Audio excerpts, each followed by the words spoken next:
오늘은 대림절 첫 번째 주일인데요. 칼을 쳐서 보습을 만들고 이런 제목으로 함께 말씀 나누겠습니다. 오늘 본문 2장 1절은 이렇게 시작합니다. 아모스의 아들 이사야가 받은 바 유다와 예루살렘에 관한 말씀이라. 개역 개정 우리가 주로 읽는 성경은 이사야가 말씀을 받았다라고 번역을 하고 있습니다. 그런데 히브리 언어의 본래 의미는 보았다라는 뜻이 더 정확한 의미입니다. 이사야가 유다와 예루살렘이 어떻게 될 것인지를 생생하게 보았다라는 것이죠. 여러분, 이것은 우리가 스마트폰의 메신저를 보는 것이나 또는 카톡으로 문자를 주고받는 그런 것을 보았다는 게 아닙니다. 성령의 도우심으로 뭔가 특별한 장면, 특별한 비전을 보았다라는 것이죠. 마치 요한계시록의 저자인 사도 요한이 pat모섬에서 주일날 예배를 드리다가 성령의 감동이 되어서 하늘의 세계를 보게 된 것과 같은 그런 것입니다. 2절에 의하면 이사야는 산을 보았습니다. 여호와 하나님의 집이 서 있는 산입니다. 이 산의 이름이 시온이라고 소개되고 있지요. 시간이 언제인지는 정확하지 않지만 현재는 아닙니다. 다가올 미래입니다. 바로 그때가 되면 이 시온 산이 모든 산 위에 우뚝 서게 됩니다. 모든 언덕보다 더 높이 솟아오르게 된다. 이것을 이사야가 보게 되었습니다. 뿐만 아니라 이사야는 사람들을 보았습니다. 이 땅에 살고 있는 모든 사람들입니다. 땅에 살고 있는 모든 사람들이 높이 솟아오른 시온산을 보게 됩니다. 그리고 사람들이 움직이기 시작합니다. 함께 모여서 걷습니다. 엄청난 인파가 향하는 곳은 다름 아닌 시온산입니다. 세번역 성경 2절은 수많은 사람들의 행렬을 이렇게 번역했습니다. 모든 민족이 물밀듯 그리로 모여들 것이다. 물이 흘러가듯이 엄청난 인파가 시온산으로 모인다라고 표현하고 있습니다.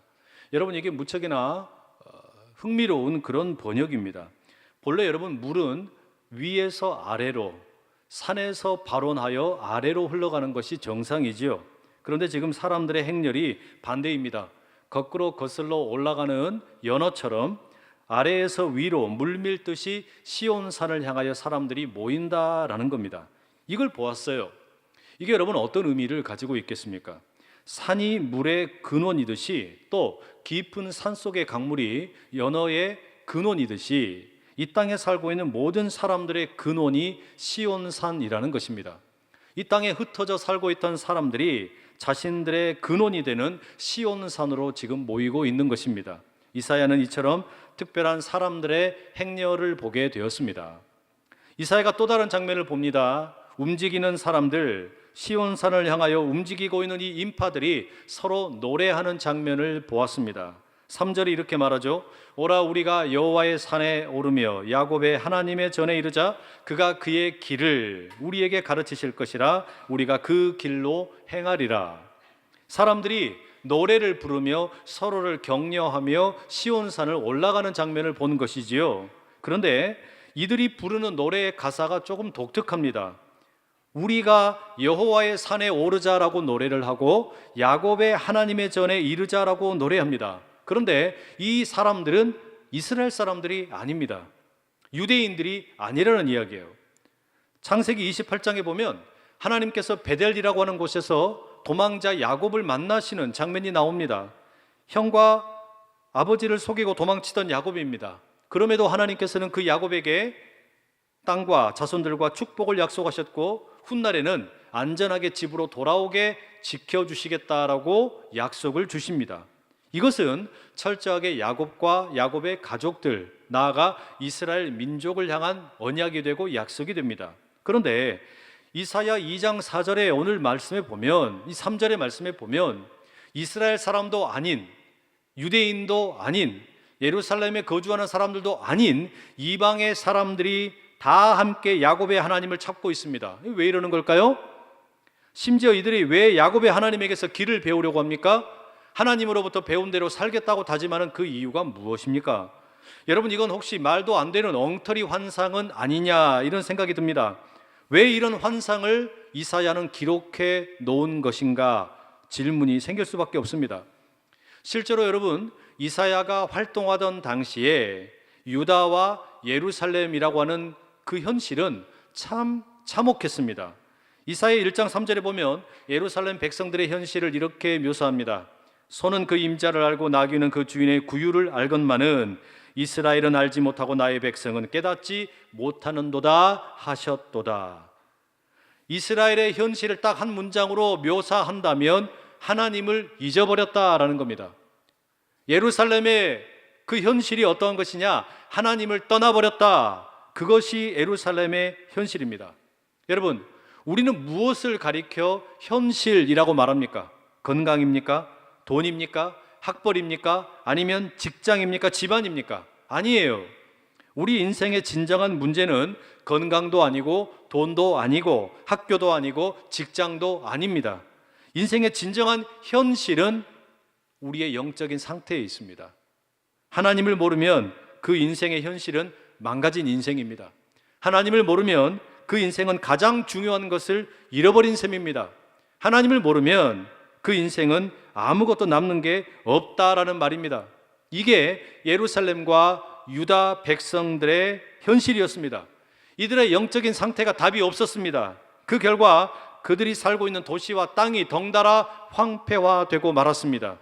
1장 7절과 8절 이사야의 말씀이 이렇습니다.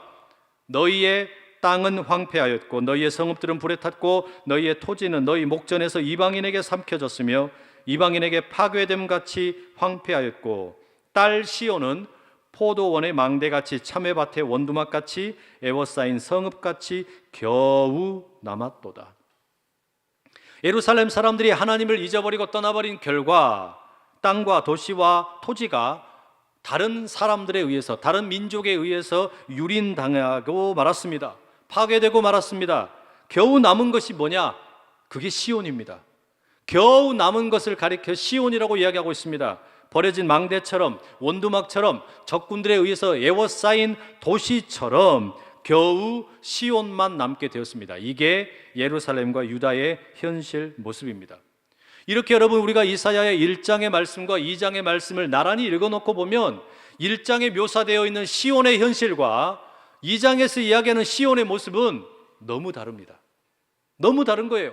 1장에 망가질 대로 망가져 있는 시온이 2장에서는 가장 높은 산으로 우뚝 서게 되고 바로 그곳으로 수많은 사람들이 하나님을 만나러 몰려 나오고 있다고 하는데, 여러분, 이걸 우리가 어떻게 이해할 수 있겠습니까? 도대체 왜 이렇게 극명하게 다르냐라는 말이죠. 여러분, 이게 얼마나 큰 충격을 주는 것인지 비유로 말씀드리자면 이렇습니다. 11월 21일 날 경향신문 1면에는 오늘도 3명이 퇴근하지 못했다라는 제목과 함께 신문 1면 전체에다가 작년 2018년 1월 1일부터 올해 9월 말까지 21개월 동안 고용노동부에 보고된 산업재해로 숨진 사람들의 명단을 다 실어놨습니다. 무려 1200명의 이름을 가득 채워 놓았습니다. 그것은 한국이 처한 어떤 산업재해의 위험, 노동자들의 현실을 고발하는 것이었습니다. 한국은 OECD 회원국 가운데 산업재해 사망률 1위입니다. 이게 한국의 노동 환경의 현실이라는 것을 고발하고 있는 것이죠. 그런데 여러분, 상상을 해보세요. 1면에다가 그런 내용을 가득 실어놓고서 경향신문 2면을 펼쳤더니, 이제는 안전한 대한민국이다, 노동 문제 하나도 없다, 천국이다, 모든 기업의 안전사고는 하나도 없다, 다시는 김용균 씨의 죽음과 같은 억울한 죽음이 없을 것이다. 만약에 기사를 그렇게 썼다면 여러분, 그걸 우리가 있는 그대로 받아들일 수 있겠어요? 이걸 우리가 고스란히 그대로 받아들일 수 있겠냐는 말입니다. 어렵죠? 그렇게 받아들이기가 쉽지가 않습니다. 우리는 지금 여러분, 바로 그런 시대를 살고 있습니다. 1면에 기록되어 있는 안타까운 이야기, 절망적인 이야기, 너무나 무시무시한 현실을 2면의 희망으로 이야기하고 그것을 긍정적으로 이야기하는 것을 받아들이지 못해요. 쉽게 이야기하면 꿈꾸지 못한다라는 이야기입니다. 그게 우리 현실입니다. 우리 시대에는 꿈을 꾼다라는 것조차도 사치스러운 일이 되어가고 있습니다. 여러분, 우리가 꿈을 꿀 때에 현실의 어려움이나 고난을 이겨낼 힘을 얻었는데 지금 우리 시대는 꿈꾸는 것도 허락하지를 않습니다. 얼마나 세상이 사나워졌는지 모릅니다. 꿈조차도 쉽사리 꾸지를 못합니다. 그냥 좌절하게 만듭니다. 포기하게 만듭니다. 아무런 기대 갖지 못하게 만듭니다. 그리고 남는 것은 한숨밖에 없게 되지요. 여러분, 정말로 우리 국회가 달라질 수 있을까요? 정말로 옛날처럼 개천에서 용이 날 수 있겠습니까? 정말로 노동자와 경영자가 하나가 될 수 있겠습니까? 정말로 다문화 가족들이 차별받지 않고 살 수 있겠습니까? 정말로 외국인 노동자들이 당당한 사회 일원으로 살 수 있겠습니까? 정말로 장애인 가족들이, 그 장애인 형제와 자매들이 사회의 일원으로 설 수 있겠습니까? 정말로 교회가 세상의 빛과 소금이 될 수 있겠습니까? 이 모든 질문에 대해서 그렇게 될 수 있다라고 선언하는 것, 바로 그게 이사야 2장의 말씀입니다. 여러분, 이것은 예언자의 눈으로 바라본 새로운 해석입니다. 예언자들은 바로 그런 일을 하는 사람들이었습니다. 구약 성경의 예언자들은 이사야 1장에 묘사되어 있는 현실을 똑똑히 두 눈으로 다 보았습니다. 예루살렘의 그 황폐화된 땅과 도시의 거민들이 잡혀가고 죽어가는 것을 보았습니다. 그러나 이 사람들은 현실을 직시하면서도 동시에 그 눈을 가지고 또 다른 세상을 꿈꾸었습니다. 상상하고 있었습니다. 해 아래에서 마주하는 현실은 너무나 비참하지만 그 너머에서 일하고 계시는 하나님의 세계를 보았다는 이야기예요. 그게 예언자들의 눈이었습니다. 그래서 이사야는 시온산이 마지막 날에 모든 산보다 높이 솟아오르는 것을 보았고, 그 산으로 모든 민족들이 달려나오는 것을 보았고, 그들이 하나님 앞에 찬양을 올려드리는 것을 보았습니다. 여러분, 그 시온산을 향하여 달려나오는 민족들 가운데는 아마도 이스라엘을 공격하는 이방 민족들이 있었겠죠. 예루살렘 성전을 공격하는 사람들이 있었겠죠. 하나님의 사람들을 칼로 죽이는 사람들이 있었겠죠. 창으로 찌르는 사람들이 있었겠죠. 하나님을 욕되게 하고 이스라엘 사람들을 핍박하는 사람들, 그런 적군들도 그들 가운데는 얼마든지 있었을 것입니다. 그런데 이사야가 보고 있는 현실 가운데 그 사람들이 하나님을 찬양합니다. 적군의 입술에 하나님을 향한 고백이 담기고 있는 겁니다. 오라, 우리가 여호와의 산에 이르며 야곱의 하나님의 전에 이르자. 그가 그의 길을 우리에게 가르치실 것이라. 우리가 그 길로 행하리라. 상상할 수 없는 일이에요. 적군의 입술에서 이스라엘의 하나님을 찬양하고 이스라엘의 하나님의 말씀을 배우고 그 말씀을 따라 살겠다라는 고백이 나오고 있다라는 이야기입니다. 이 모든 것은 정말 믿기 어려운 환상입니다. 도저히 생각할 수 없는 비전입니다. 도대체 여러분, 이런 일이 어떻게 가능하겠습니까? 어떻게 이런 일이 일어날 수 있겠냐라는 말이에요. 4절의 말씀해 보십시오. 그가 열방 사이에서 판단하시며 많은 백성을 판결하시리니 무리가 그들의 칼을 쳐서 보습을 만들고 그들의 창을 쳐서 낫을 만들 것이며 이 나라와 저 나라가 다시는 칼을 들고 서로 치지 아니하며 다시는 전쟁을 연습하지 아니하리라. 하나님께서 그렇게 하시겠다는 겁니다. 하나님께서 시온산을 온 세상 가운데 우뚝 세우시고 그곳으로 모든 민족을 모으시고 그곳에서 하나님이 친히 민족들 사이를 판결하시고 재판하시며 모든 것을 새롭게 하시겠다라는 겁니다. 본래 여러분, 하나님의 집, 하나님의 성전은 하나님과 백성들 사이를 중재하는 곳입니다. 제사장들이 주로 그 일을 하죠. 하나님과 죄인된 인생들 사이에 제물을 드려서, 화목 제물을 드려서 하나님과 백성들 사이를 중재하고 화해하게 하는 일, 그게 하나님께서 레위 지파를 택하신 이유이고 아론의 자손들을 제사장으로 세우신 이유였습니다. 그런데 특이하게도 이사야 2장 4절에 보니까 시온산에 모든 민족들이 모일 때에는 더 이상 제사장이 나오지 않습니다. 이제는 하나님께서 직접 그 중재의 일을 감당하시게 될 거라고 이야기합니다. 모든 사람들과 하나님의 관계를 화해시키는 일을 하나님이 직접 하시겠다는 거예요. 하나님께서 죄악된 인생들과 직접 화목하게 하는 일을 하시겠다는 겁니다. 사람들과 사람들 사이에 싸우고 다투고 거짓말하고 모든 그 절망적인 상황들을 하나님께서 직접 화해하도록 만드시겠다는 겁니다. 그리고 바로 그것을 보여주는 상징적인 말씀이 뭐냐? 오늘 설교 제목이기도 한데, 하나님께서 백성들의 칼을 보습으로 만들고 창을 낫으로 만들 것이라고 선언하고 계십니다. 그래서 더 이상 이제 나라와 나라가 전쟁 연습을 하지 아니하고 싸우지 아니하고 다투지 아니하고 바로 그런 평화의 세계가 임하도록 하시겠다는 겁니다. 여러분, 이 말씀을 믿으실 수 있겠어요? 도대체 이사야가 예언하고 있는 이런 일은 언제, 누구에 의해서 어떻게 일어난다는 말입니까? 어떻게 이런 일이 가능합니까? 여러분, 이 일은 실상은 예수 그리스도께서 이미 행하신 일입니다. 예수 그리스도께서 십자가에 달려 죽으시고 부활하심으로 친히 화목제물이 되시고 하나님과 모든 죄인들을 화해시키는 일을 감당하셨습니다. 골고다 언덕에 세워진 예수님의 십자가 앞에 모든 민족들이 함께 모였습니다. 왜? 예수님을 통하여 하나님으로 나아가는 새로운 산길이 열렸기 때문입니다.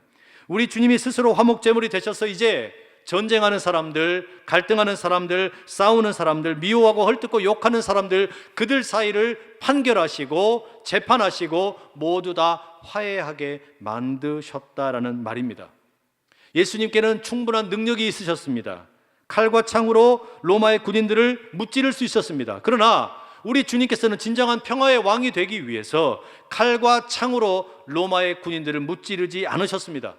정치적인 힘으로 유대의 종교 지도자들을 극복시키지 않으셨습니다. 오히려 우리 주님이 택하신 방법은 십자가의 용서와 사랑이었습니다. 예수님께서는 그 사랑으로 그 적대적인 사람들, 눈빛 가운데 분노가 가득한 사람들, 폭력으로 치닫고 있던 사람들, 그들 모두를 항복시키셨습니다. 예수님의 사랑 때문에, 십자가에 달려서도 끝까지 사랑을 보여주시는 그 예수님의 사랑 때문에 사람들이 그 자리에 엎드리게 되었고 그는 참으로 하나님의 아들이라 고백하게 되었습니다. 이처럼 우리 주님이 보여주신 길은 칼을 보습으로 만들고 창을 낫으로 만드는 그런 새로운 길이었습니다. 여러분, 우리가 대림절 첫 번째 주일을 보내며 바로 그 주님을 기다리고 있습니다.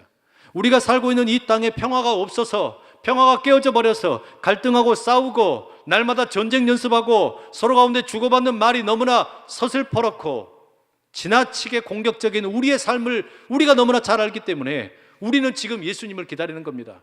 예수님 우리의 가정에 와주시고 우리 가운데 와주시고 우리의 일터에 와주시고 이 나라 이 민족에 와주시기를 구하는 겁니다. 그 평화의 왕이 오셔야만 우리가 제대로 살 수 있기 때문입니다. 평화를 잃어버린 우리 가운데 그 평화의 왕이신 우리 주님이 신속히 그리고 반드시 오셔서 아름다운 평화로 통치하실 수 있기를 축복합니다. 저는 지난 11월 28일 목요일 저녁에 KBS의 다큐 인사이트라는 프로그램을 보게 되었습니다. 이 다큐멘터리의 그날 주제는 치매에 대한 내용을 다루고 있었습니다.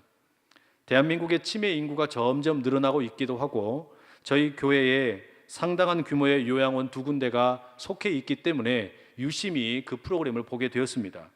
주된 내용은 이브 지네스트라는 프랑스 사람이 개발한 휴머니튜드라는 치매 환자를 대하는 프로그램을 소개하는 것이었습니다. 국내에서는 처음으로 인천 시립요양병원에서 휴머니튜드라는 이 프로그램을 함께 배우고 실습을 하는 내용이 소개되는 것이었죠. 그런데 6개월 정도 진행된 그 임상실험 가운데 화면에 담긴 내용은 너무나 충격적이었습니다. 무엇보다 간호사와 병원 직원들의 고백이 기가 막혔습니다. 과거에는 병원에서, 특히 요양병원에서 치매 환자들을 대할 때 특별히 중증 치매 환자들은 끈으로 묶어두는 것이 가장 좋은 방법이라고 생각을 했답니다. 그래야 침대에서 떨어지지 않고 난동 부리지 않고 그래야 재압할 수 있다라고 생각한 것이죠. 그런데 휴머니튜드 접근법은 너무 달랐습니다. 병실에 들어가기 전에 똑똑똑 똑똑똑똑 3번씩이나 노크를 하고 들어가고, 그리고 돌보는 간호사들이나 모든 돌보미들은 자신의 눈으로 환자들의 눈을 응시하고 마주보게 만들었습니다. 손으로는 환자의 몸을 쓰다듬게 만들었습니다. 그렇게 환자와 돌보는 사람의 눈과 눈이 마주쳤더니 기적이 일어나기 시작을 한 거예요. 눈과 눈을 마주했더니 간호사의 눈이 진심으로 환자의 눈을 바라보았더니 놀라운 일이 일어난 겁니다. 가장 먼저 일어난 일은 간호사들이 휴머니튜드 접근법을 따라서 침대와 휠체어에 묶어놓았던 끈을 다 풀어버렸습니다. 그러면 괜찮을까? 이래도 될까? 염려되는 마음으로 그 모든 묶어두었던 끈을 풀어버리자 기적 같은 일들이 펼쳐지는 겁니다.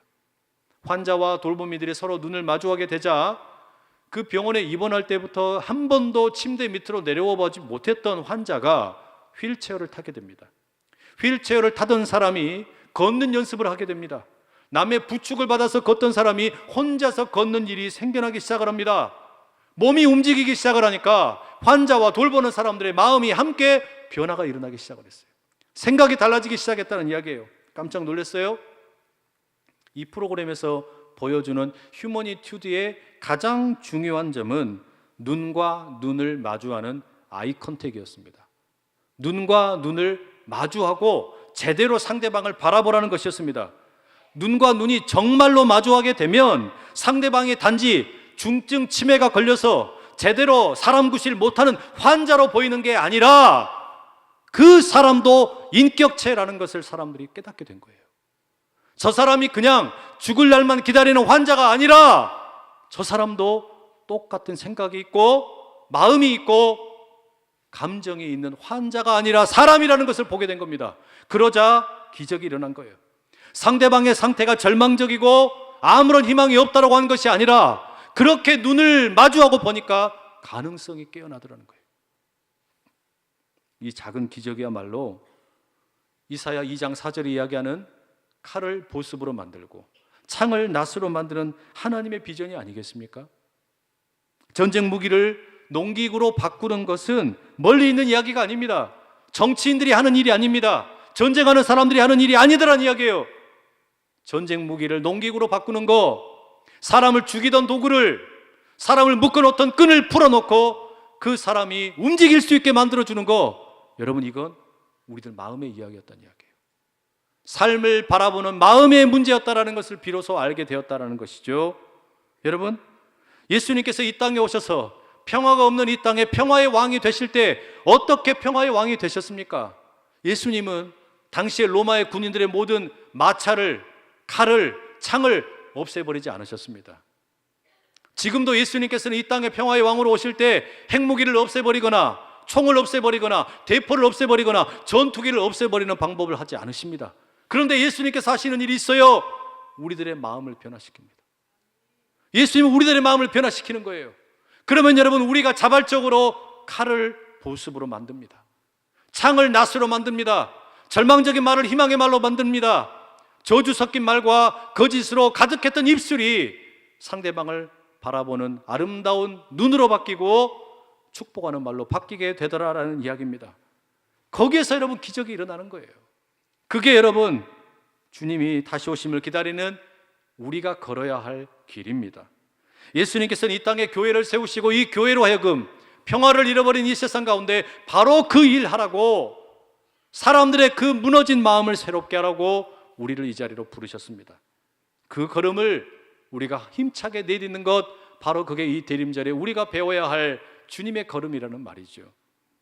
매일 스치는 사람들이라는 찬양이 있어요. 이 찬양의 가사가 이렇습니다. 매일 스치는 사람들, 내게 무엇을 바라나? 공허한 그 눈빛은 무엇으로 채우나? 모두 자기 고통과 두려움 가득 감추어진 울음소리 주가 들으시네. 그들은 모두 주가 필요해.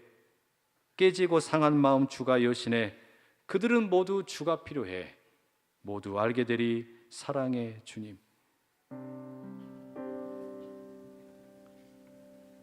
매일 스치는 사람들, 내게 무엇을 바라나? 공허한 그 눈빛이 무엇으로 채우나? 모두 자기 고통과 두려움 가득 감춰진 울음소리 주가 들으시네.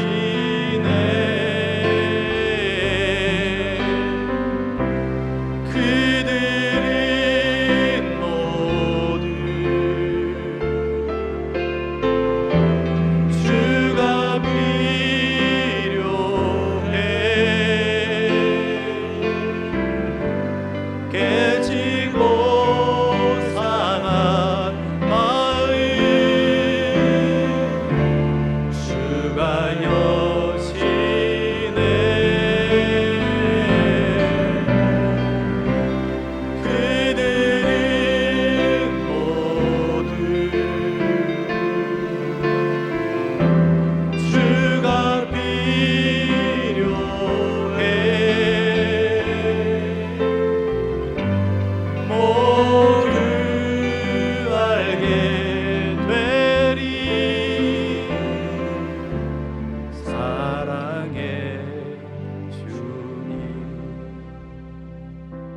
우리 모두는 그 주님이 필요한 존재입니다. 우리가 몸담고 있는 가정과 이 교회와 이 나라에도 그 주님이 필요합니다. 평화의 주님이 오셔서 우리 가운데 그 새로운 일을 행하여 주시기를 간절히 기도합니다. 기도하겠습니다. 사랑하는 주님, 우리 모두는 주님이 필요합니다. 여전히 전쟁 연습에 바쁘고 다툼과 시기와 원망과 악한 말이 가득한 이 세상 가운데 우리가 어찌 살아야 할지 모르겠습니다. 주님의 눈 맞춤으로 병자들이 살아나고 마음이 변화되고 하나님 나라를 꿈꾸게 하셨던 것처럼 우리 모두가 주님이 필요합니다. 칼을 쳐서 보습으로, 창을 쳐서 낫으로 만드시는 주님 나라의 역사를 우리를 통해 이루어 주시옵소서. 예수 그리스도의 이름으로 간절히 기도드립니다. 아멘.